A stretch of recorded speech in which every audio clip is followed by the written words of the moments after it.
বাংলাদেশের মঙ্গল ভারতের থেকে বেশি অন্য কোনো দেশ ভাবে না, এমন মন্তব্য করেছেন ভারতীয় পররাষ্ট্রমন্ত্রী এস জয়শঙ্কর।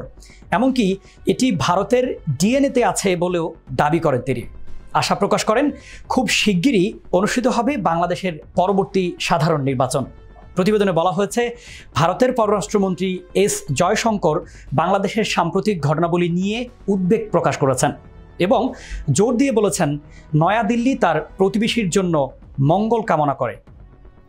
ভারত মণ্ডপে নিউজ 18 এর ফ্ল্যাগশিপ রাইজিং ভারত সামিট 2025 এর দ্বিতীয় দিনে ভাষণ দিতে গিয়ে তিনি কথা বলেন। তার মতে ভারত ও বাংলাদেশের মধ্যে কয়েক দশকের পুরনো এই সম্পর্ক জনমুখী। জয়শঙ্কর বলেন, ভারত বাংলাদেশের পরিস্থিতি নিয়ে উদ্বিগ্ন।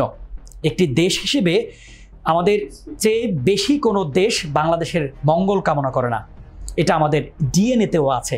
একজন শুভাকাঙ্ক্ষী হিসেবে, একজন বন্ধু হিসেবে আমরা আশা করি তারা সঠিক পথে চলবে এবং সঠিক কাজ করবে। তিনি বলেন, বাংলাদেশের তরফ থেকে সমসাময়িক যেসব বক্তব্য বেরিয়ে আসছে তা নিয়ে আমাদের উদ্বেগ রয়েছে। আমরা যে মৌলবাদী প্রবণতা দেখছি তা নিয়ে আমরা উদ্বিগ্ন। সে দেশের সংখ্যালঘুদের উপর হামলা নিয়েও আমরা চিন্তিত।